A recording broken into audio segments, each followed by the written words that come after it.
Hey, what's up? It's your boy G.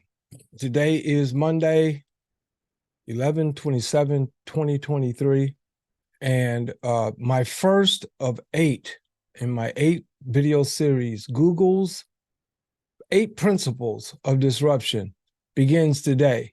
Number 1, focus on the user. Stay tuned.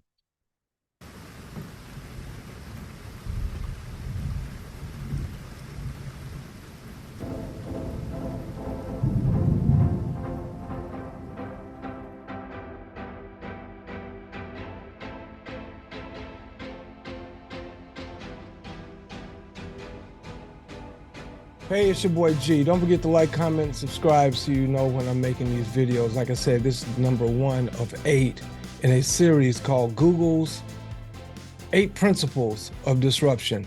Number 1, focus on the user. Every business that is going to be around usually focuses on businesses that have lasted and stood the test of time. Those businesses in the past had certain principles that have, up until the last few years, been pretty simple. But with the advent of the internet, with AI technology and everything going on right now, the disruptive nature is on high alert. So a lot of companies come along and they disrupt the entire industry.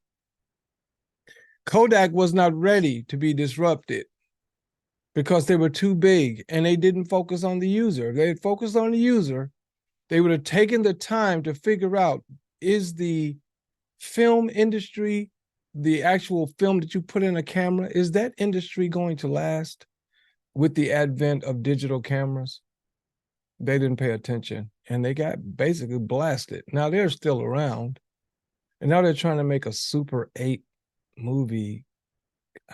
I don't know. Anyway, Super 8, that's like VHS. But anyway, I digress. Focus on the user. What does that mean? What that means is when you build your company, the first thing you need to have on your list of things to maintain your disruptive nature, if that's what you choose to be, and I would hope that you would be, is focusing on the user. Let me give you a couple, 2 or 3 examples. Here's a good one. Uber and Lyft, right? They don't, up until the last few years, they didn't own any cars. And I think the mistake they have made as of late is focusing on the driver.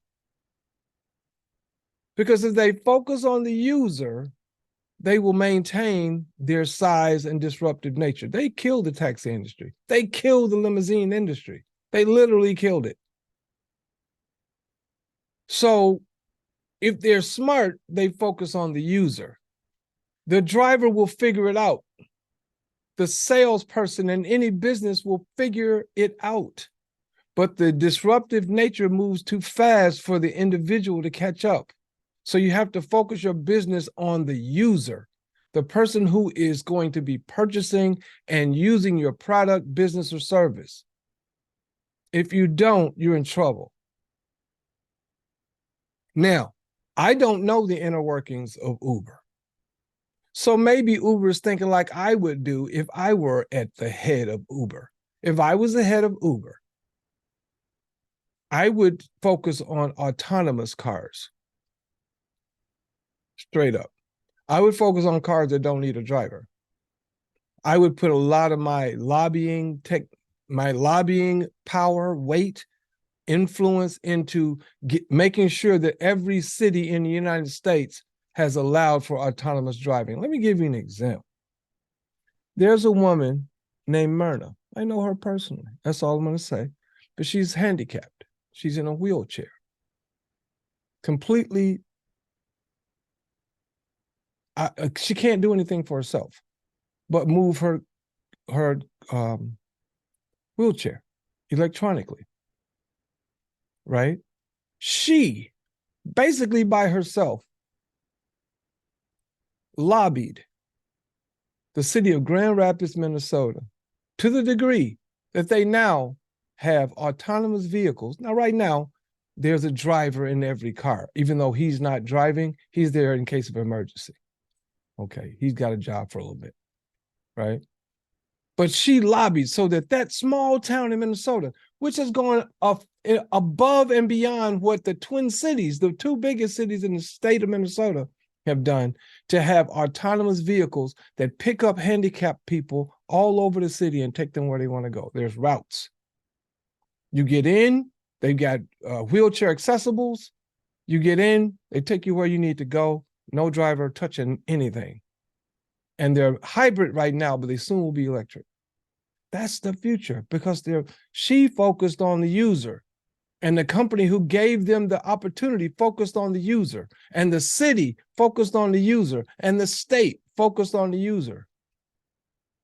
That's why Grand Rapids is going to be a shining beacon of light in the electronic autonomous vehicle movement in the state of Minnesota. You watch what I tell you. And pretty soon, they're going to put rapid transit from the cities all the way to Grand Rapids. Watch what I tell you. So that these same handicapped people, right, disabled people, will be able to get in a vehicle, go to a train stop, get in the train, and go all the way to the Twin Cities to visit their family without anybody helping them. That's coming. Trust me. And that will spark it going into other states, the whole deal. And it'll happen before Duluth, which is a much bigger city than Grand Rapids. You watch what I tell you, because they're focusing on the user. Right? Now, let me give you an example with respect to my company, ZENYGE. Okay. I've been with this company since a month after its inception, January of this year. Right now it's almost December. This company's founder and chairperson, Mr. John Rustin, has always focused on the user. That's why a lot of his quote unquote big hitters, 6- and 7-figure earners, MLMers, have dropped out. Gone. They can come up with any reason they want. They can make up all the excuses they want, but they left because he focused on the user and not on them. That's just true. Because every time he had an idea of something that was going to make the user happy, it pissed off the builders, if you will. My job in media is to impart that information to you so you know how it really works and what's really going on. Because I know. Right? Now put yourself in his position. No, you can't do that, because most people can't do that. It's like saying, I'm going to put myself in Forrest Gump's position. You can't do it. You don't think like that, right? But let's put yourself in the user position. What if, in the course of us showing you one product, we found a better product that does more for less? Not just a way to get more money out of your pocket, but a better product, a superior product. Do you stay with the one you had, or do you go with the new one? See, we've changed products and created verticals since January. Sometimes they change in a matter of days. When everybody else thought, this is awesome, he sees something that you don't, because he's focused on the user. He's focused on the client, not the customer, because customers are transactional. Give me some money, I'll give you some stuff, I don't have to ever see you again. He focused on everybody as a client, somebody who will be involved for life, because he's trying to build a disruptive corporation, an exponential organization, an XO. So whatever business you're in, think about what it is you're doing. Think about if you don't own the company. Think about if you're just an administrator, or you're a affiliate, or you're a director, or whatever you are with your company, no matter what it is, online or off. Think about, does that company have at the top of its list of missions in their mission statement that they are focused on the user? If they're not, get ready. You're about to have another way of, but you're going to have to find some other way to make money. It's just the truth. If it doesn't happen today, it will happen tomorrow. So that's all I got for today. Again, don't forget to like, comment, subscribe. It's your boy G. And once again, tomorrow will be Share Everything. Peace.